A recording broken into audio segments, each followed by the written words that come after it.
everyone, I'm Keisha Charmaine and I'm back with another video showing you how I retouched my black hair color.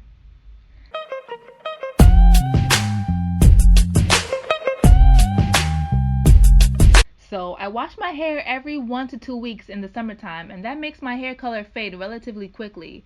My old red color keeps popping up like, remember me? So this time around, ironically, I want to use a semi-permanent color because I want it to stain the red so that it could stop making appearances.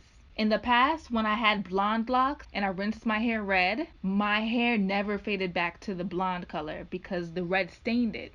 So I'm hoping to have a similar effect this time by using a semi-permanent black on top of my red. Plus, in my experience dyeing my locks over the years, I noticed that going back and forth from permanent to semi-permanent and vice versa really helps the color to fade less and less over time. So this time around I'm using a semi-permanent, and then the next time around I'll use a permanent color, and that should really help to lock in the black. Check out my dye playlist for more tips on dyeing your locks. So I'm using my trusty Adore semi-permanent dye in the colors jet black and natural black. I'm using 3 bottles, and fun fact, this rinse is vegan. By the way, I want you all to remember that being vegan or consuming only vegan products just means that there's no animal ingredients and it's not tested on animals. So that doesn't necessarily mean that it's healthier or cleaner, okay? But if not consuming animal products is important to you, then check out Adore semi-permanent color. I've been using it for years. Love the stuff. So at first I didn't realize how many red spots I had all over my locks, so I thought it would be smart to check each individual lock and apply the dye to each spot alone, thus saving product and making sure I get all of the red spots. But I quickly realized I had red spots on pretty much all of my locks. Pretty much all of them. So that was irritating. I only bought 3 bottles of semi-permanent color and I didn't want to dilute it in conditioner to stretch it out. So I had to kind of just keep going with my method.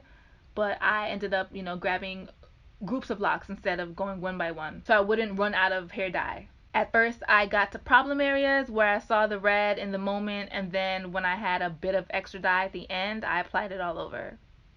My tip is to glide the dye up and down the lock with a bit of pressure, but don't squeeze it in. If you end up squeezing it into your locks too much, you'll definitely struggle washing it out, okay?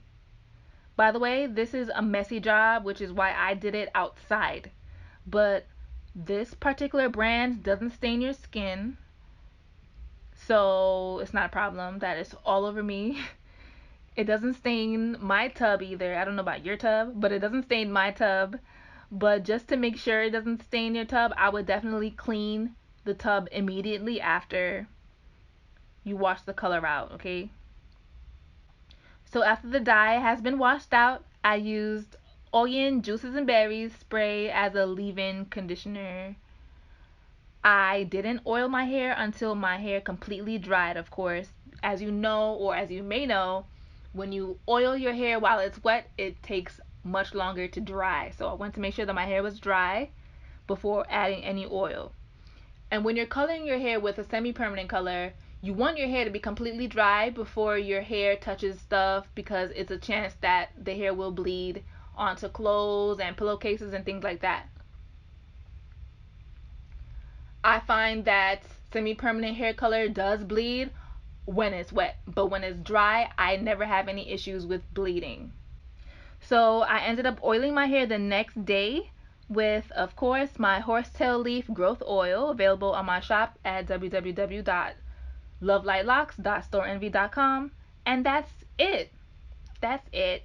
Let me know how you feel about my results. I love the black. I love the jet black on me. It's definitely my favorite color now. Sorry guys, no, I'm not going back to red or any other color. I'm sticking to black. Leave me a comment below, thumbs this video up, and be sure to subscribe if you haven't already. Click the bell for notifications sent to your phone. Follow me on Instagram at Keisha Charmaine. Thanks for watching. Love, light, and locks.